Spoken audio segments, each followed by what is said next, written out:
Konnichiwa! Hey guys, welcome to another episode of the Nihongo Master podcast. I'm your host Azra, bringing you Japanese cultural and language content every week. Season 10's topic is Mannerisms in Japan, and we have looked at the various aspects of Japanese etiquette, whether it's for work or travel, and even zooming into various aspects like dating and eating that are different from the rest of the world. Because it's a topic that's high in popular demand, I thought we have someone else to join with me to wrap up Season 10's theme. And he's our special guest for today. It's Matcha Samurai. Welcome to the show. こんにちは。こんにちは。Hi, hello. So tell us a bit about yourself and your background. So, I'm Matcha Samurai. My real name is Kaisei, and I'm from Japan. I live in London now, but I am from Japan. I was born in Japan, and I grew up there. So yeah, I'm pretty much Japanese. I've lived in Japan for 18 years. After I finished my high school, I came to London. So you went to like public high school in Japan? Oh no, I went to private one. Ah, okay. So it's like private junior high school, junior high and high school. I don't know what it's called. It's just private school. So which part of Japan again? I'm from Kochi. It's in Shikoku. It's an island, yeah. Ah, that's the only place I haven't been in Japan. Like the Oh, island. really? Yeah, Yeah. okay. Well, you don't need to go. You should go to Kagawa, which is like famous for udon. Yeah. But my city is not really famous for anything. Nah, it's not. It's not worth going there. But so when you were in school, you were in private school, so you were speaking mainly English or mainly Japanese in school? No, only Japanese. I started speaking English since I came here. Oh, really? Yeah. Did you go to London with your family or for school? No, just by myself. And then I went to language school first to learn English. Then I got into university here in London. Then now I'm studying here. Wow. Is your family still in Japan or are they with you in London? Everyone is in Japan. Oh, when was the last time you visit? So I went back right before the lockdown. So when was it? 2020 March? Yeah, I went to Japan, then stayed there for like 3 months. But since then, I haven't gone back. Wow. Yeah, so okay. it's been like almost 2 years. Oh, not really. No. Yeah, maybe almost 2 years, yeah. I miss the food Cool. there though. I always miss the food. Yeah. Not really the place, but yeah. Not really the place. Why? Don't you like Japan? No. It's really hot in summer. That's why. It is. Yeah, it is. It's so hot. So hot. Like I'm from Singapore and that like Japanese summer is a whole other level. Oh, really? I've been to Singapore when I was 17, right? It was really hot. I went there in summer. It was really hot. There's only summer in Singapore. Oh, yeah, but that's very true. Yeah. I was very dumb just now. It's fine. Everybody like say Oops, that. yeah, So I'm like, okay. yeah. Yeah, I mean, I remember it was so hot in Singapore, though. Yeah, but the first time I got a heat stroke was in Japan. So Oh, really? Okay. give us a bit of background of Matcha Samurai. I started TikTok because of my friends. Just for banter, I was posting funny videos on my private Instagram. Then my friends started saying, I think you should start posting on TikTok or something. And then if it blows up, you're going to be, TikTok famous or something. So maybe you should try it. And then I didn't even make the account. My friend made a TikTok account for me. Then I started uploading videos, then started getting views. So now I'm doing, I don't know what I do on TikTok now, but I do whatever I do on TikTok, yeah. When was that? When did you start that? I started last May. Oh, it's been almost a year. Wow. Yes, yeah. But you got like, wait, how many now? How many followers now do you have? I have, how many do I have? How many do I have? Wait. you need to show off a bit, innit? I have 700k. Yeah, it's a lot. Wow. Oh, yeah. 700k in like less than a year. That's something. I'm aiming to get 1 million by Oh. May. So then, I can say, oh, I got 1 million followers within a year. That would be so yeah, good. yeah, that'd be We so need a good. follow-up interview for that. Yeah, yeah. So is there like any reason behind the name? Oh yeah. So I was making matcha first on TikTok. So then I had to decide the username. My friend was like, "You need a username." I didn't want to put my real name, so I was like, "Let's just put like some famous Japanese word with matcha after it." So I was saying like matcha sushi. Nah, it doesn't go well. Matcha ninja. Nah, matcha samurai. Oh yeah, it sounds good. So then that name sticked. Then yeah. Cool, Yeah. cool. Is matcha like a recurring theme in your content? Not or no? really. Not really. It just started out with matcha. Yeah. So who's your main audience and well, what content do you create other than matcha at the beginning? Oh, mostly people from US. Loads of people from Asia as well, like Philippines, Indonesia. Oh yeah? Yeah. Or UK maybe. Age-wise, between 16 to like 30. Most of my followers are from there. But there are some older followers. So yeah, I really? really like that. Like I sometimes see like 65 plus. I'm like, oh, okay. Okay. What? Yeah, I know, right? I did not expect that. Yeah. And then like all I do on TikTok now is just I basically teach Japanese culture in a funny way. Or when someone do something like related to Japanese stuff, I react to the video by stitching their videos, right? Then I say, yeah, that's actually, that's like that in Japan. It's really weird. Because, Japanese culture is really different from culture here. So, yeah, that's why I think people are interested in my videos. Do you get any challenges or any hate or backlash or something from your content? Not really. I mean, it's just my hobby, right? So it's not like I don't really spend so much time on TikTok. It's maximum 1 hour. So, and then I don't like take so much time to film or anything. It's just 15 seconds or 30 seconds video anyways. Fair. So yeah, I just sit and then just take a video and then that's it. So yeah, there's no challenge whatsoever. But what is it? Sometimes I do care about like, oh, I got this many views, or oh, yesterday I didn't get many views. Like, that frustration. Yeah, a little bit. Yeah, but I that's get you. pretty much it. Yeah. So you've personally experienced both mannerisms in Japan and outside of Japan. Yeah. So do you think mannerisms in Japan are different from the rest of the world? Yeah, very much. Because in Japan, manners are everything, right? I think you've experienced as well, but like if you act inappropriately in Japan, you get criticized a lot. It's not like you don't get criticized in the UK if you act weird. It's not like that, but in Japan it's more intense, I guess.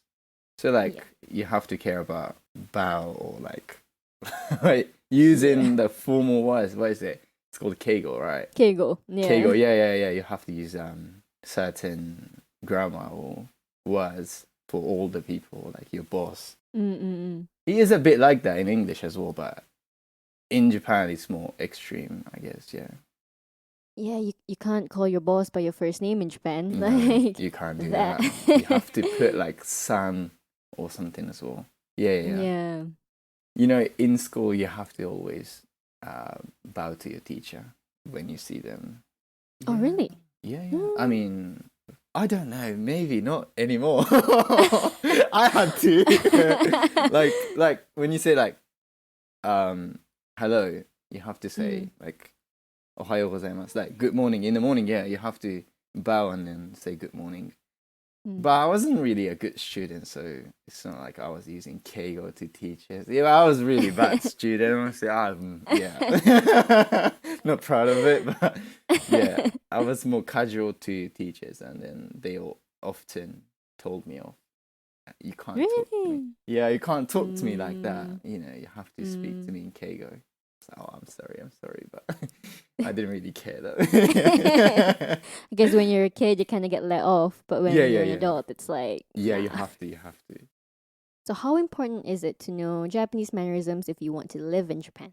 It's not too important, but you should learn it before you go there because people judge you a lot if you don't act in a certain way.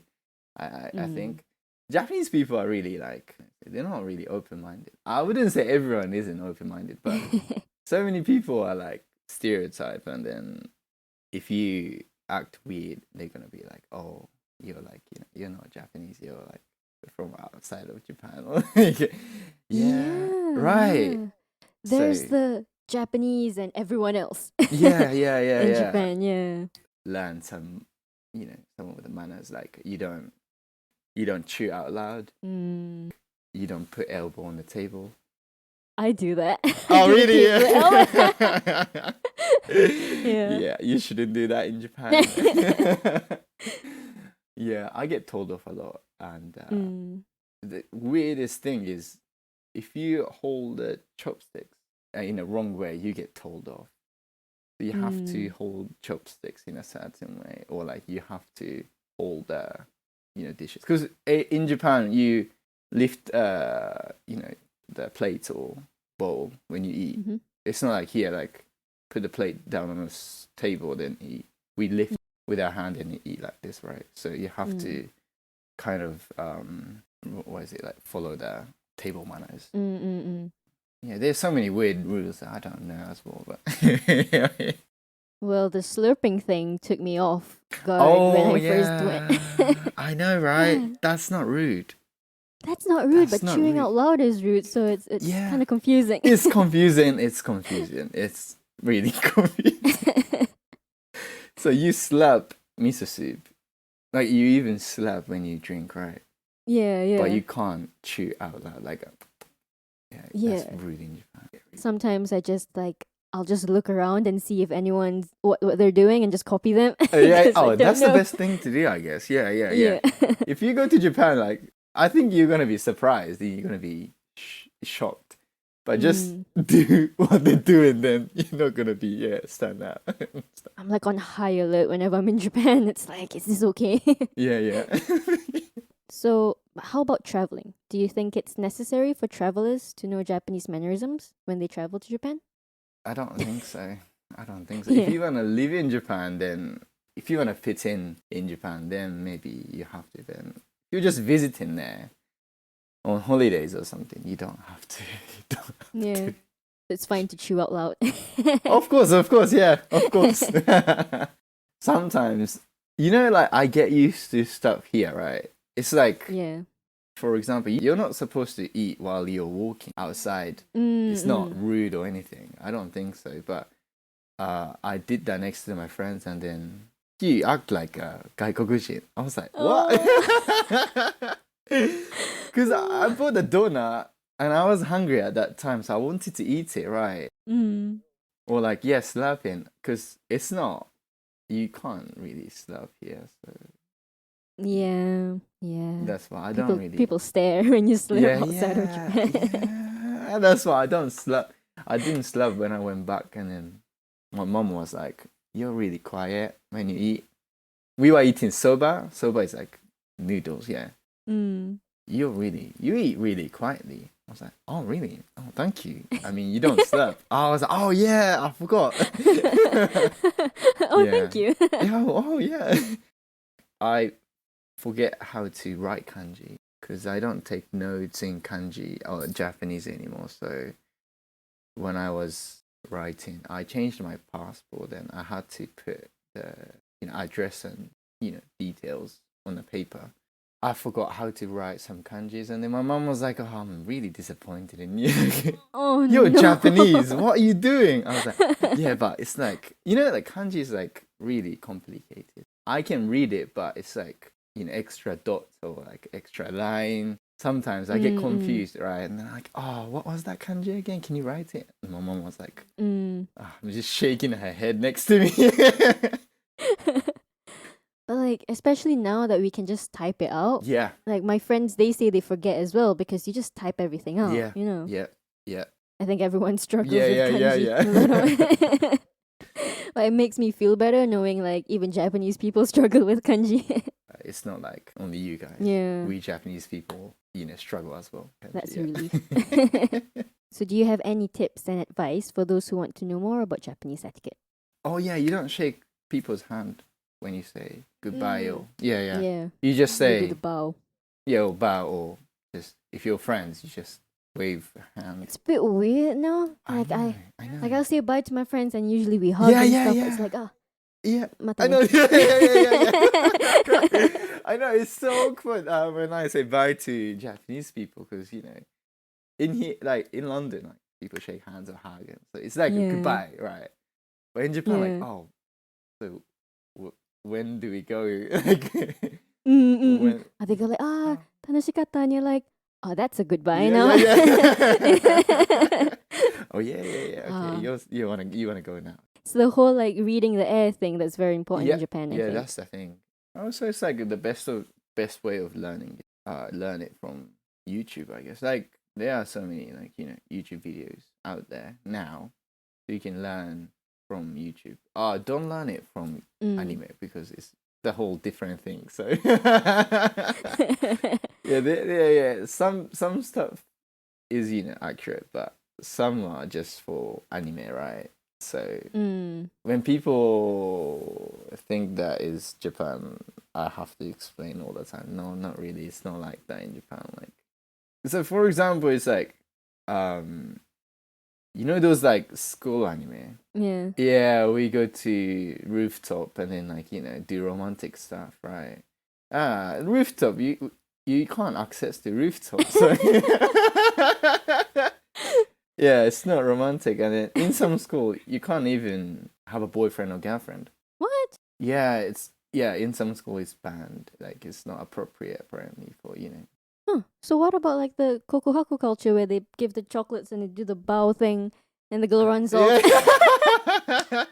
They do it really secretly outside of school, and those like confessing on the rooftop and saying, "Oh, I love you so much." No, we don't really. Damn it. Yeah, sorry.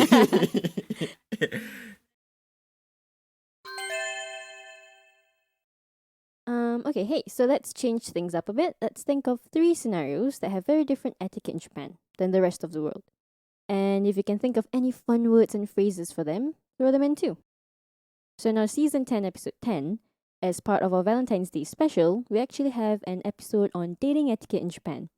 What's your opinion on it? And do you think dating in Japan is different or the same as dating in the US or the UK? Really different, I would say. Because in Japan, as you said before, like in Japan, it's like you start going on a date after you get into a relationship. So like you say, "Oh, can you be my boyfriend or girlfriend?"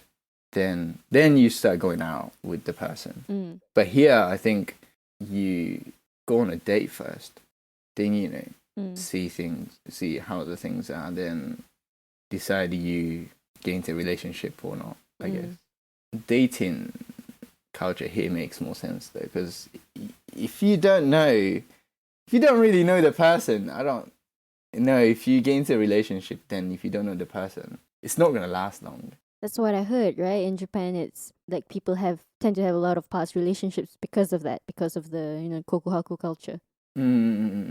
What's your experience? What's my experience in Japan? I haven't said yes to the girls. Oh, okay.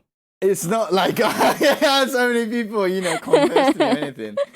But I didn't know them, so I'm like, yeah, but I don't know you, so I don't think so. But then, how does that work out? Like, then you'll never get in a relationship if everyone's answering that, right? Sometimes, like, you work together or you go to school together, so maybe you do know the person. Right. When I was in high school, right, I said, "Oh, I like you.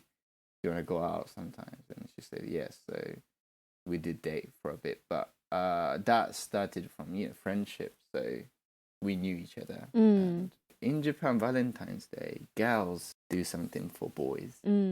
It's not like here, like boys give roses to girls.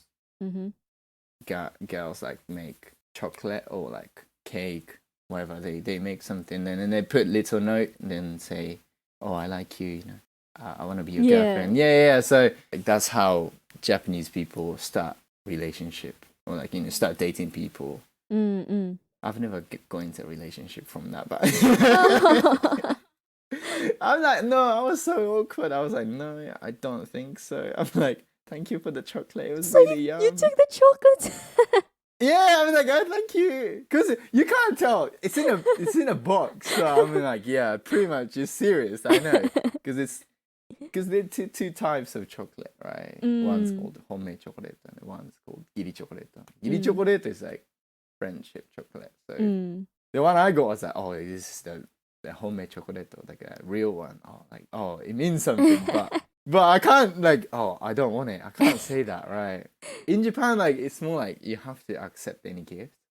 Oh, even if you reject them, you have to say yes to the chocolates. Yeah.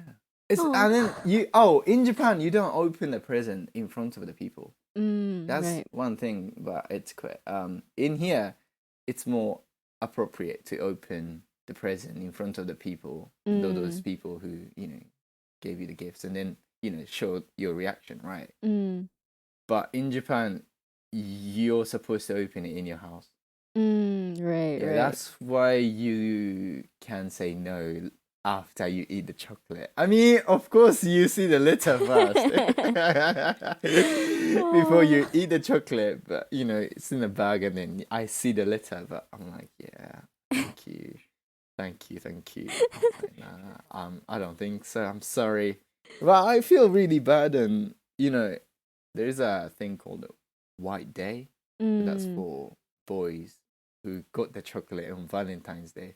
It's really cruel, I would say, like, because some boys don't even get the chocolate, right?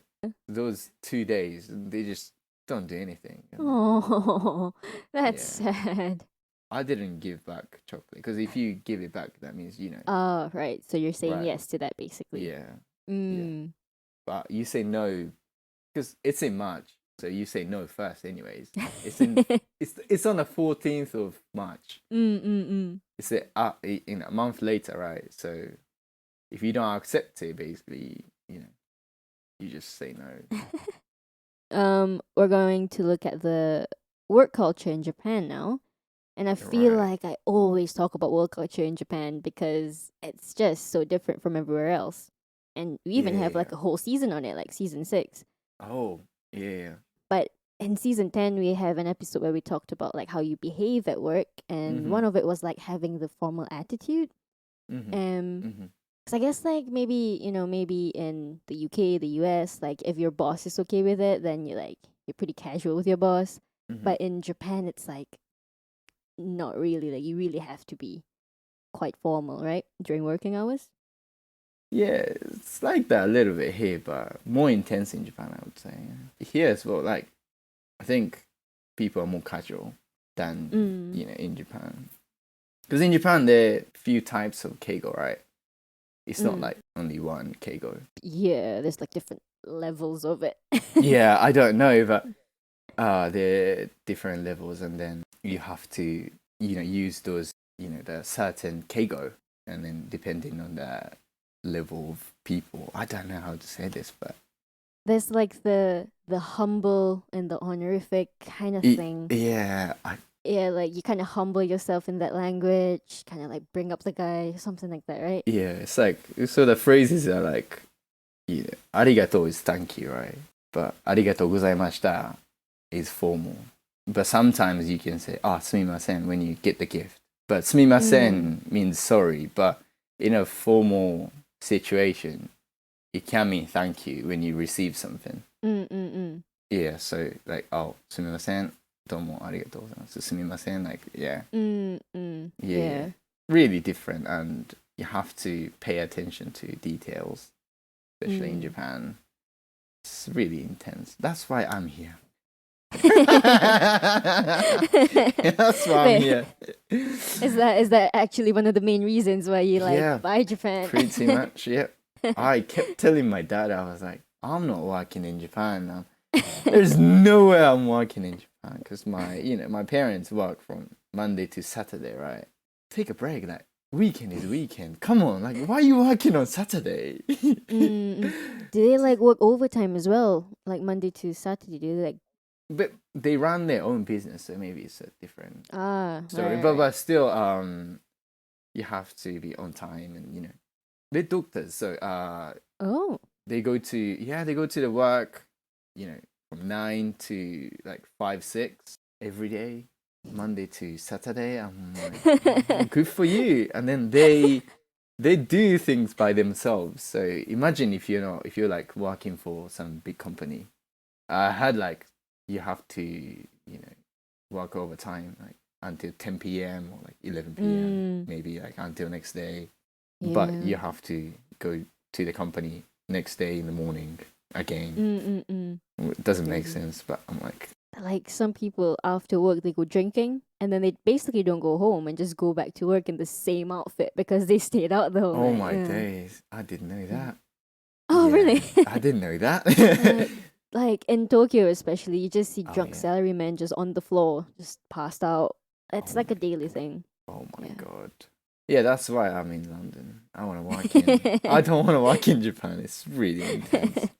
My mum told me that too, but we were talking to my mum's business partner or something. Then I wasn't speaking a certain Keigo apparently. Then my mum she was like, I don't think you should come back to Japan and work here. Your Keigo is really off. I was like, oh really? I didn't know that. Sorry then. Oh. Yeah. So you should have set in a higher level of Keigo apparently. Yeah. There is a kind of formal, but not formal at all. It's like, arigatou gozaimasu is, formal word for arigato, right? But you can say azasu.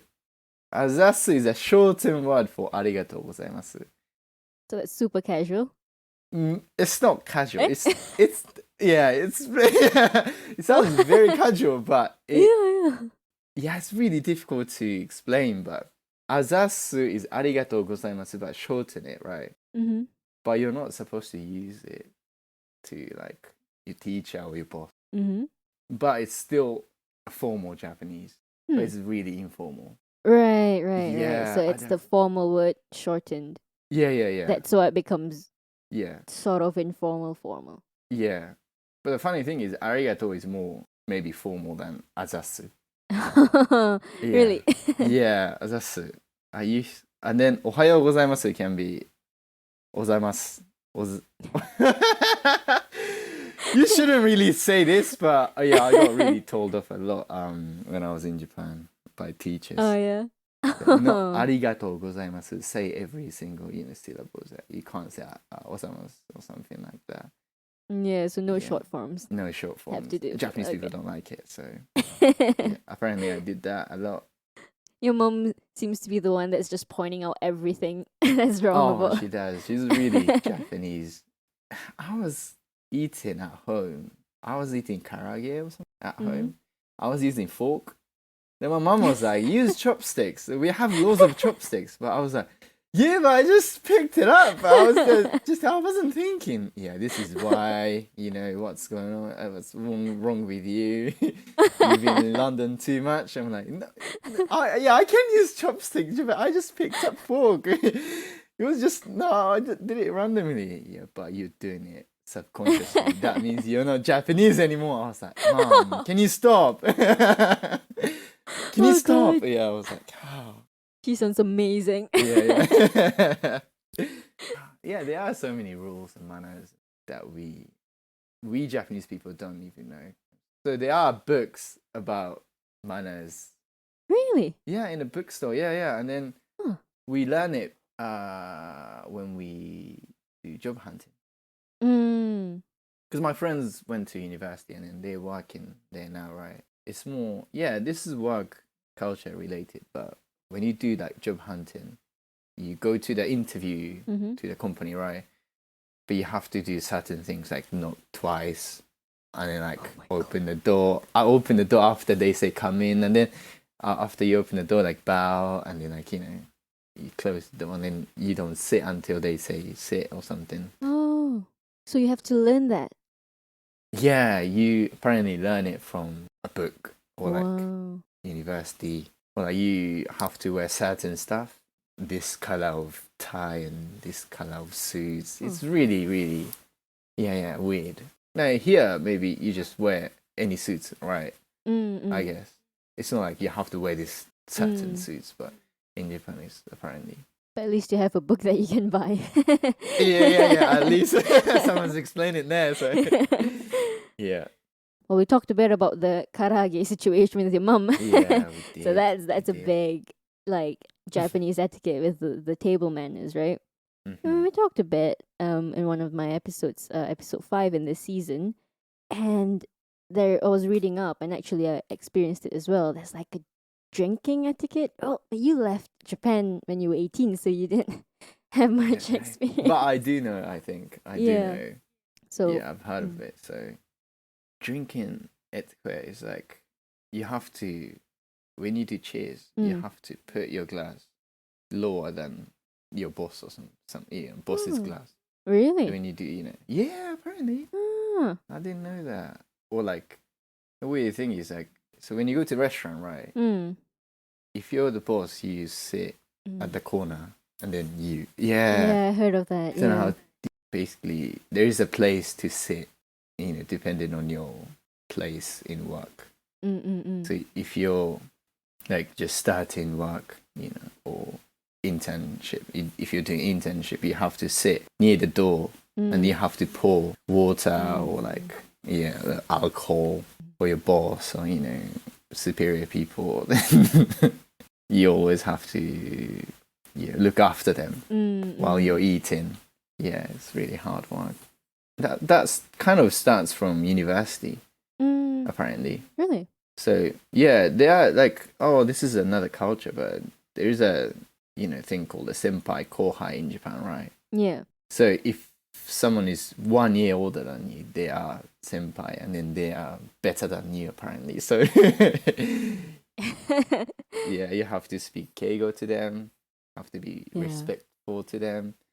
But most of the time they're friendly, but you always have to speak keigo and you have to pour, beer or whatever, alcohol. Yeah, I got that. That was annoying. Yeah, it's annoying, right? But it's even more annoying when it's the same year, but apparently in Japanese calendar it's April to April.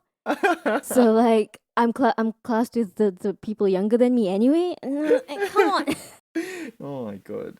Well, yeah, it's really weird. Even like a few months. Like, so in Japan, school starts from 2nd of April. So if you're born in 1st of April, you still have to use keigo to the, people who are born on the 2nd of April. Just 1 day difference, but it's their senpai and your kohai. Yeah. It's very weird. It is a very strict, like there's a line that you can't cross apparently. Yeah.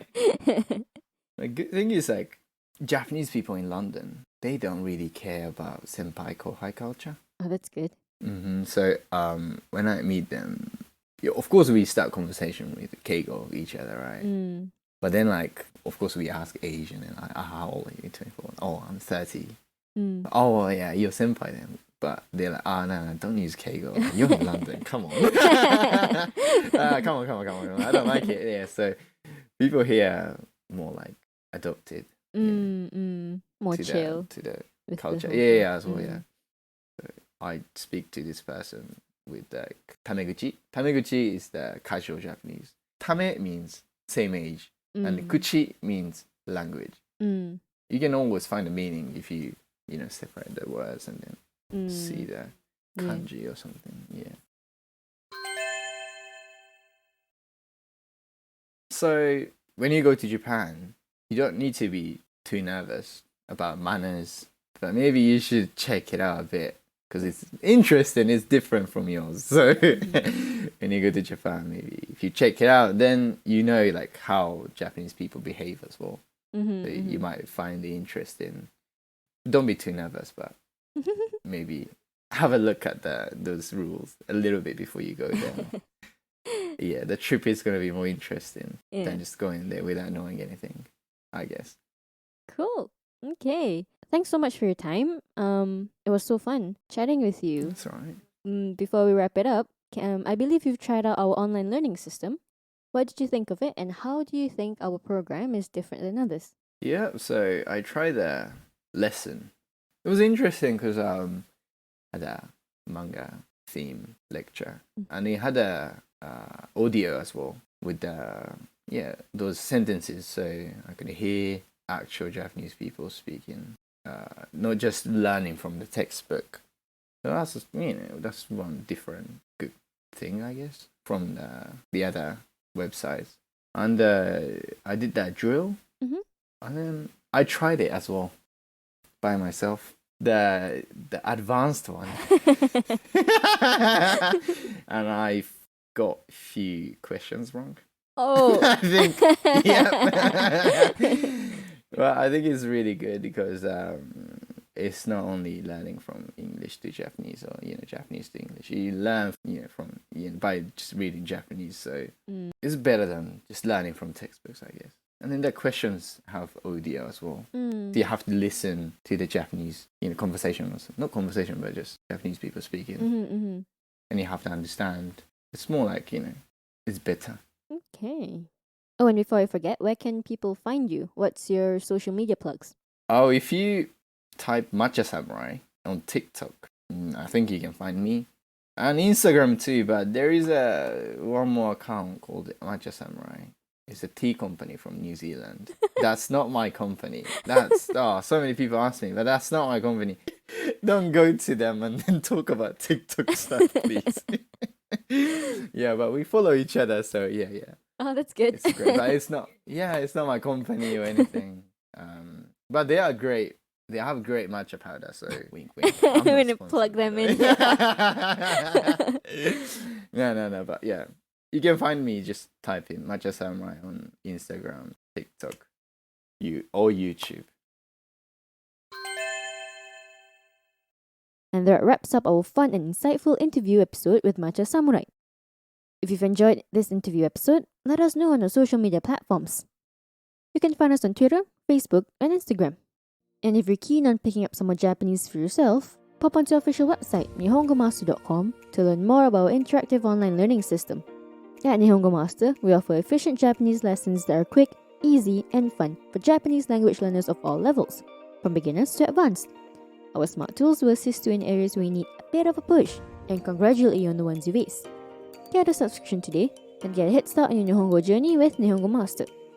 Thanks so much for listening in. Join me in the next one, where I'll be looking at the interesting part of the Japanese culture and language. Mata ne!